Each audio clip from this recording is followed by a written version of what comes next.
Praise be to the Lord. கர்த்தருக்கு ஸ்தோத்திரம். மறுபடியும் உங்களை சந்திப்பதில் மிக மகிழ்ச்சி. Glad to meet you once again today. Let us look to our Lord in prayer. ஜெபம் செய்வோம். நல்ல ஆண்டவரே, உம்மை ஸ்தோத்திரிக்கிறோம். இந்த நேரத்தை ஆண்டவரே உம்முடைய சமூகத்தில் ஒப்புக் கொடுக்கிறோம். பரிசுத்த ஆவியானவர் எங்களுக்கு கற்றுத்தர வேண்டும் என்று ஜெபிக்கிறோம். எங்களோட பேசும் அடியான நாவை ஆண்டவரே நீர் அபிஷேகம் பண்ணும். வார்த்தை மட்டும் பேச கிருபை தாரும். இயேசுவின் நாமத்தில் ஜெபிக்கிறோம் நல்ல பிதாவே, ஆமென். Praise God. Today I'm going to share with you on the topic of the word became flesh. The word became flesh. வார்த்தை மாம்சமானது. வார்த்தை மாம்சமானது. இதான் என்னுடைய தலைப்பு இன்றைக்கு. வேதம் வைத்திருக்கிறவர்கள் கையில் யோவான் 1வது அதிகாரத்தை திருப்பிக் கொள்வோம். Let us turn to John chapter 1. வாசிக்க கேட்போம். யோவான் 1வது அதிகாரம் வசனம் 1 5 வரை வர.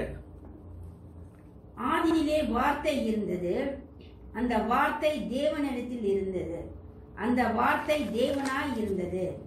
அவர் ஆதியிலே தேவனோடு இருந்தார். சகலமும் அவர் மூலமாய் உண்டாயிற்று. உண்டானதென்று அவராலே இல்லாமல் உண்டாகவில்லை.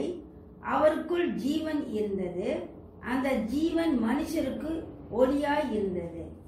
அந்த ஒளி இருளிலே பிரகாசிக்கிறது, இருளானது அதை பற்றி கொள்ளவில்லை.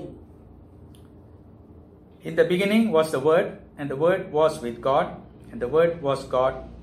He was with God in the beginning. Through him all things were made. Without him nothing was made that has been made. In him was life, and that life was the light of men. The light shines in the darkness, but the darkness has not understood it. Under Stotram. In the beginning was the word. முதலாக நாம் பார்க்கிறது ஆதியில வார்த்தை இருந்தது. இன்னைக்கு இந்த வார்த்தை என்னது? What is this word? அதை தான் நம்ம பார்க்க போகிறோம். ஆதியில வார்த்தை இருந்தது. அப்புறம் கீழ் பகுதியில் நம்ம வாசிக்கும் போது இந்த வார்த்தை தேவனோட இருந்தது என்று சொல்லி நம்ம பார்க்கிறோம். வசனம் 14 நம்ம வாசித்தோம் என்றால் வாசிக்க கேட்போம். வசனம் 14. அந்த வார்த்தை மாம்சமாகி கிருபையினாலும் சத்தியத்தினாலும் நிறைந்தவராய் நமக்குள்ளே வாசம் பண்ணினார். அவருடைய மகிமையை கண்டோம். அது பிதாவுக்கு ஒரே பேரானவருடைய மகிமைக்கு ஏற்ற மகிமையாய் இருந்தது. Okay, verse 14. The word became flesh. ஆதியில வார்த்தை இருந்ததுன்னு சொல்லப்பட்டிருக்கிறது 1வது வசனத்துல. 14வது வசனத்துல சொல்லப்படுகிறது அந்த வார்த்தை மாம்சமானதுன்னு. ஓகே, சோ இது இயேசு கிறிஸ்துவை குறித்து சொல்லுகிறது. இந்த வார்த்தை இயேசு கிறிஸ்து. Okay, the word here is Jesus Christ himself. இயேசு தான் இந்த வார்த்தை. ஆனால் இந்த முதல் வசனத்தை நாம் வாசிக்கும் போது இந்த beginning was the word and the word was with God and the word was God என்று சொல்லும் போது இந்த வார்த்தை இந்த இயேசு கிறிஸ்து அவர், இந்த வார்த்தையானவர், இவர் தேவனோட இருந்தாரு. தேவனோட ஒன்றாக தான் இருந்தாங்க. we cannot separate them. they were together, they are one in everything. எல்லாவற்றிலும் அவர்கள் ஒன்றாக இருந்தாங்க. இயேசு மாம்சத்துல பெத்லஹேம்ல பிறக்கிறதுக்கு முன்பதாக அவரு பிதாவின் இடத்துல அவர் ஒன்றாக தேவனோடு ஒன்றாக இருந்தவராக பார்க்கிறோம். he was there together with God the Father, and he was there with the Holy Spirit. he was there together with them. ஒன்றாக இருந்ததை நாம் பார்க்கிறோம். and அவர் இந்த வசனம் சொல்லுகிறது, this word, இந்த வார்த்தையானது மாம்சமாகிறதுக்கு முன்பதாக தேவனா இருந்தாரு. he was God. okay, we cannot separate that. okay, so this word was God. and அடுத்ததாக நம்ம பார்த்தோம்னாக்கா வசனம் 3 நம்ம வாசிக்க கேட்போம். in verse 3. சகலமும் அவர் மூலமாய் உண்டாயிற்று, உண்டானதென்று அவராலே இல்லாமல் உண்டாகவில்லை. Praise God. இந்த வார்த்தை இயேசு கிறிஸ்து. அந்த வசனம் சொல்லுகிறது எல்லாமே அவரால உண்டாகப்பட்டது. everything was made. so he is a creator. he is God. first thing he is God. தேவன், அவர் தேவன். இப்பொழுது இந்த வார்த்தை சிருஷ்டிக்கிறவராக இருக்கிறாரு. சிருஷ்டிப்புல வந்து அவர் காரணராக இருக்கிறார். He is the creator. அவர் இருக்கிறவராக இருக்கிறார். Through him all things were made. அவர் மூலமாக எல்லாமே உருவாக்கப்பட்டது. அவர் அல்லாமல் எதுவும் உருவாக்கப்படல. Everything was made through him. And verse 4 நம்ம பார்ப்போம். 4வது வசனத்தை வாசிக்க கேட்போம். அவருக்குள் ஜீவன் இருந்தது, அந்த ஜீவன் மனுஷருக்கு ஒளியா இருந்தது. Praise God. In him was life, and that life was the light of men. இது ஒரு முக்கியமான வார்த்தை. வேதத்துல இயேசு கிறிஸ்து நம்ம சொல்லி இருக்கிறாரு, I am the light of the world. நானே உலகத்துக்கு ஒளியாக இருக்கிறேன் என்று வேதத்துல சொல்லி இருக்கிறாரு. இங்க இந்த வசனத்தை நம்ம பார்க்கும்போது இந்த 4வது வசனம், in him was life, and இயேசு கிறிஸ்து கூட சொல்லியிருக்கார், நானே ஜீவன் என்று சொல்லி இருக்கிறார். I am life. I am the resurrection and the life. நானே உயிர்த்தெழுதலும் ஜீவனா இருக்கிறேன் என்று சொல்லி இருக்கிறாரு. I am the way, the truth and the life. நானே வழியும் சத்தியமும் ஜீவனுமாய் இருக்கிறேன்னு சொல்லியிருக்கேன். I am the life. So here he says, that இந்த பாகத்துல யோவான் அழகாக சொல்லி இருக்கிறாரு, அவர்ல வந்து ஜீவன் இருந்தது. He is the life. There was life in him.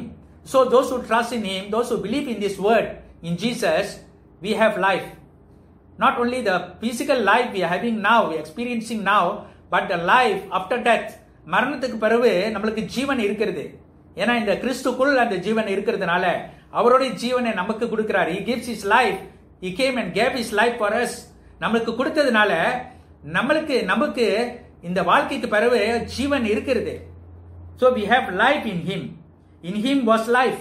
அவர்ல ஜீவன் இருக்கிறது. So இந்த ஜீவனுள்ள இந்த வார்த்தை, இந்த இயேசுவை நம் நம்பிக்கை வைக்கும் போது நமக்கு அந்த ஜீவன் ஆண்டவராக இயேசு கிறிஸ்து கொடுக்கிறாரு. And the life was the light of man. இதுதான் மனுஷனுக்கு ஒளி கொடுக்கிறதாக இருக்கிறது. So the light of man, இது என்னதுன்னு சொல்லும்போது the light, it is the experience of the new life. ஒரு புது வாழ்க்கை, புது ஜீவனை குறிக்கிறது. கர்த்தருக்கு ஸ்தோத்திரம். The new life is the light that God gave us. அது வசனம் 4, in him was life, and that life was the light of man. The light shines in the darkness. இருள்ல இந்த வெளிச்சம் ஷைன் பண்ணுது. But the darkness has not understood it. அதை வாசிக்க கேட்போம். 5வது வசனம், அந்த ஒளி இருளிலே பிரகாசிக்கிறது, இருளானது அதை பற்றி கொள்ளவில்லை. You see, this light, Jesus is light of the world. உலகத்துக்கு ஒளியாக இருக்கிறாரு. அப்ப இந்த ஒளி, அந்த வசனம் சொல்லுகிறது, the light shines in darkness. இந்த ஒளி வந்து நம்ம எதுக்கு ஒளி நம்ம பயன்படுத்துவோம்னாக்கா, இருளா இருக்க இடத்துல ஒளியை பயன்படுத்துவோம். ஏன்னா அந்த இருள் வந்து அகன்று போகும். வெளிச்சம் வரும்போது இருள் அகன்று போகும். அப்ப the light shines in darkness. அப்ப ஆண்டவராக இயேசு கிறிஸ்து இந்த ஒளியாக வந்தாரு. இவர் இந்த இருளான இடத்துல வந்து அவர் வந்து பிரகாசித்தார்னு பார்க்கிறோம். ஆனால் இந்த இருள் அதை புரிஞ்சு கொள்ளவில்லை என்று சொல்லும் போது என்னதுன்னா மனுஷனை குறிக்கிறது. It reflects the condition of man, human being. மனுஷனுடைய நிலைமையை குறிக்கிறது நம்ம பார்க்கிறோம்.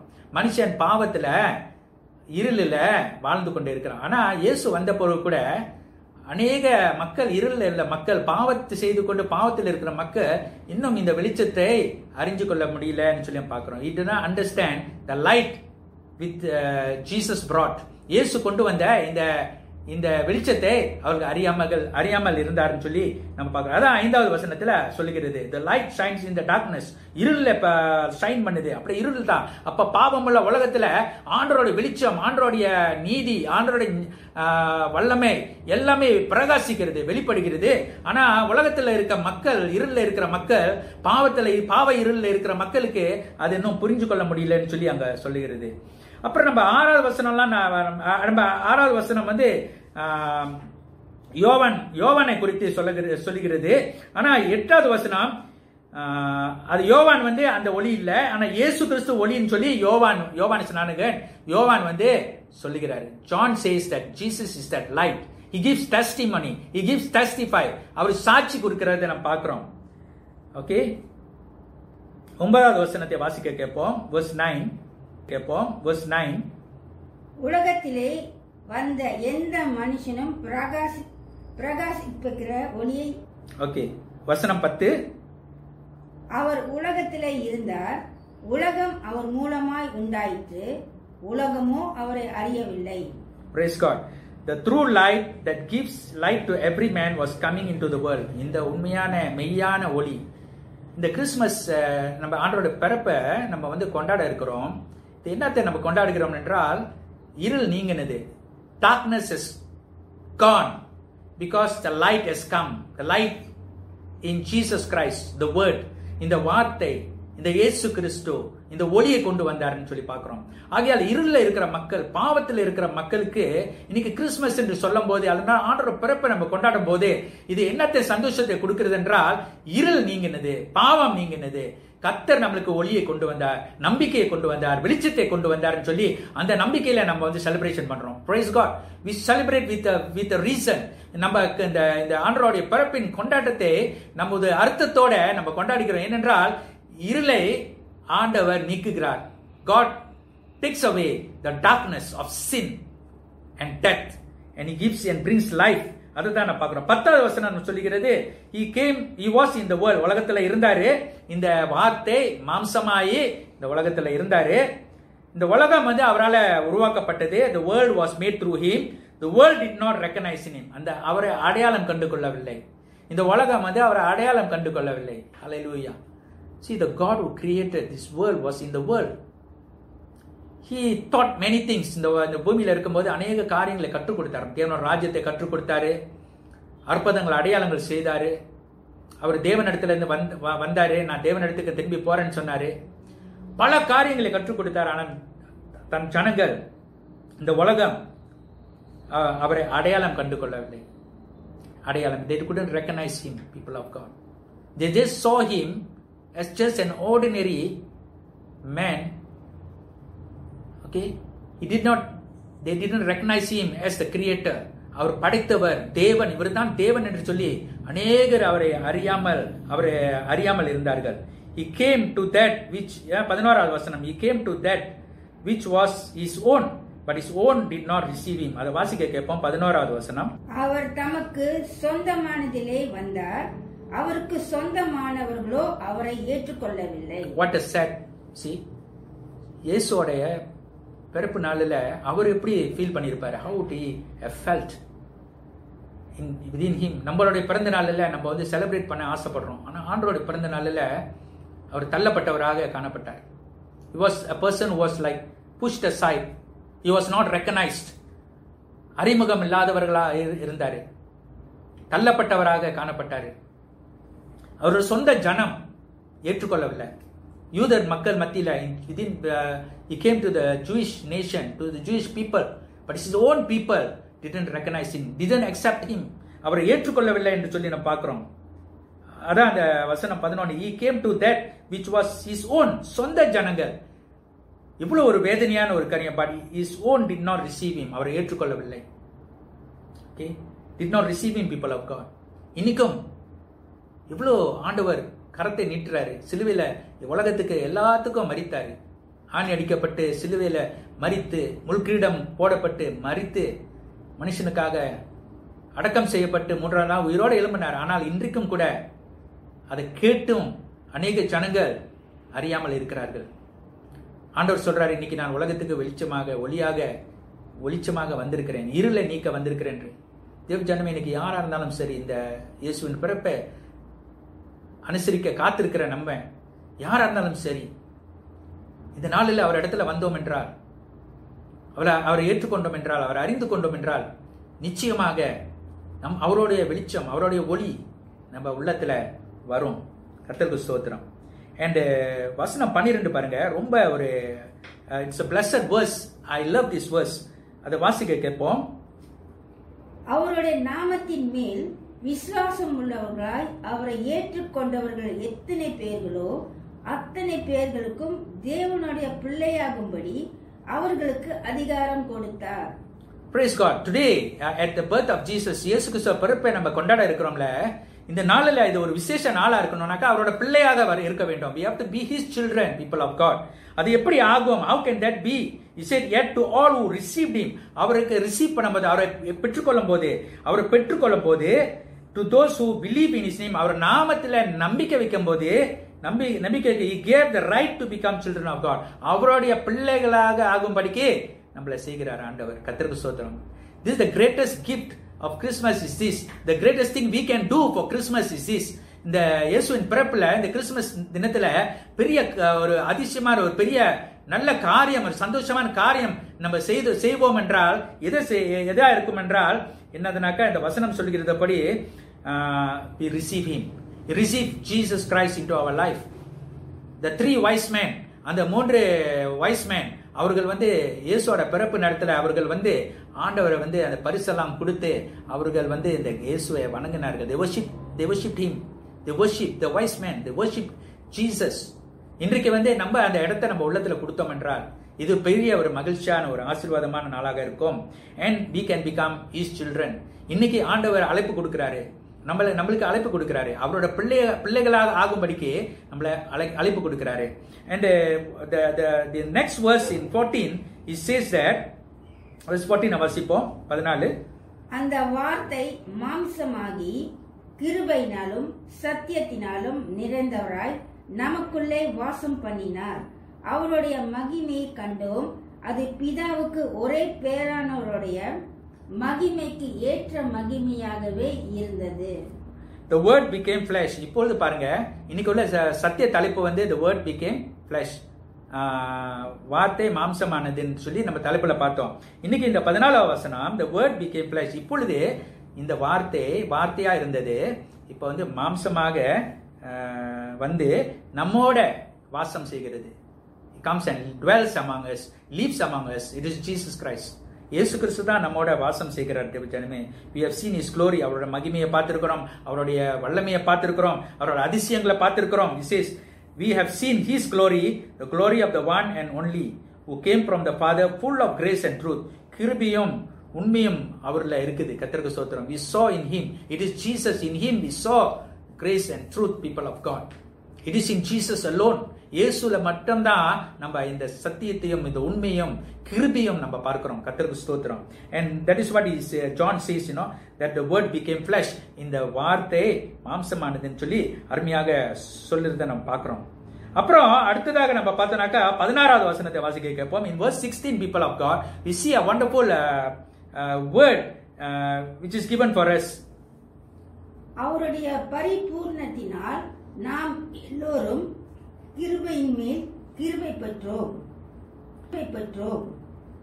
Okay, from the fullness of his grace we have all received one blessing after another.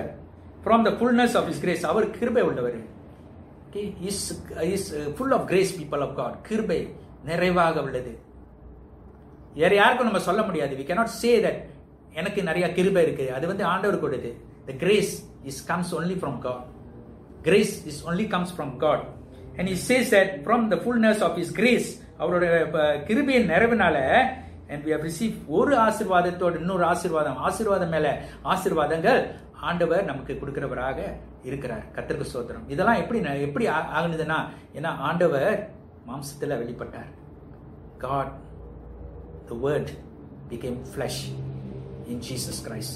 இயேசுல வெளிப்பட்டார்னு சொல்லி நம்ம பார்க்கிறோம். இறுதியான பாகத்தை நாம் பார்ப்போம். 17வது வசனம் ஒரு எப்படி எனில் நியாயப்பிரமாணமான மோசேயின் மூலமாய் கொடுக்கப்பட்டது, கிருபையும் சத்தியமும் இயேசு கிறிஸ்துவின் மூலமாய் உண்டாயின. Praise God. For the law was given through Moses. இந்த சட்டங்கள் மோசஸ் கொடுத்தாரு. பழைய ஏற்பாட்டில் நம்ம பார்க்கிறோம். இஸ்ரேல் ஜனங்களுக்கு மோசஸ் மூலியமாக ஆண்டவர் கொடுத்த அந்த கட்டளைகளே மோசஸ் மூலியமாக வந்தது. கிரேஸ் அண்ட் ட்ரூத், கிருபையும் சத்தியமும் யார் இடத்துல இருந்து வருகிறது? It comes from Jesus Christ. Grace and truth came through Jesus Christ. Praise God. இன்னைக்கு இந்த இயேசுவின் பிறப்பை நம்ம கொண்டாடுகிற நாளில் இந்த கிருபையை நம்ம பெற்றுக்கொள்ளும். Just receive this grace that Jesus has come in the flesh for you and me. உங்களுக்கும் எனக்கும் மாம்சத்துல வெளிப்பட்டிருக்கிறாரு. இந்த நாள் நம்மளுக்கு அர்த்தமுள்ள நாளாக இருக்கணும் என்றால் இந்த கிருபையை, இந்த இயேசுவை, இந்த வார்த்தையை, இந்த word Jesus, receive him into our lives. உள்ளத்துல நம்ம ஏற்றுக்கொள்வோம். அவரோட எண்ணத்துல சிந்தையில அவரை யோசிப்போம், அவரை சிந்திப்போம். இந்த கிறிஸ்துமஸ், இந்த பிறப்பின் நாளை நம்ம கொண்டாடுவோம். கர்த்தர் நம்மளை ஆசீர்வதிப்பாராக. வாருங்கள் நாம் ஜெபம் செய்வோம். நல்ல ஆண்டவரே, உம்மை ஸ்தோத்திரிக்கிறோம். ஆண்டவரே, உம்மை துதிக்கிறோம், போற்றுகிறோம். ஆண்டவரே, உம்முடைய பிறப்பை நாங்கள் யோசிக்கும் போது எங்களுக்காக நீர் மாம்சத்துல வெளிப்பட்டீரப்பா. நீர் ராஜாதி ராஜாவாக இருந்தீர், தேவனா இருக்கிறீர்.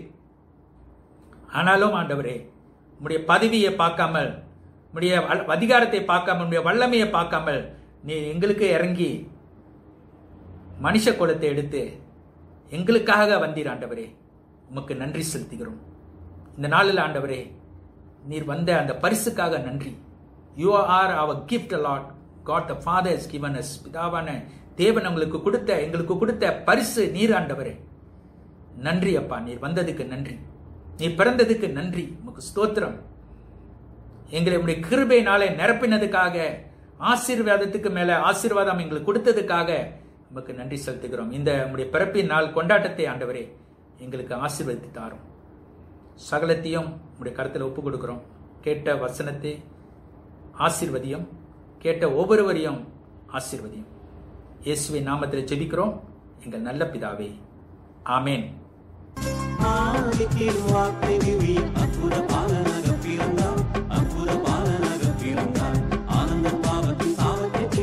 ஆனந்த பாவத்தின் சாபத்தை தீர்க்கிற ஆதியோரையிலே ஆனந்த ஜோதி தீர்க்குவதோ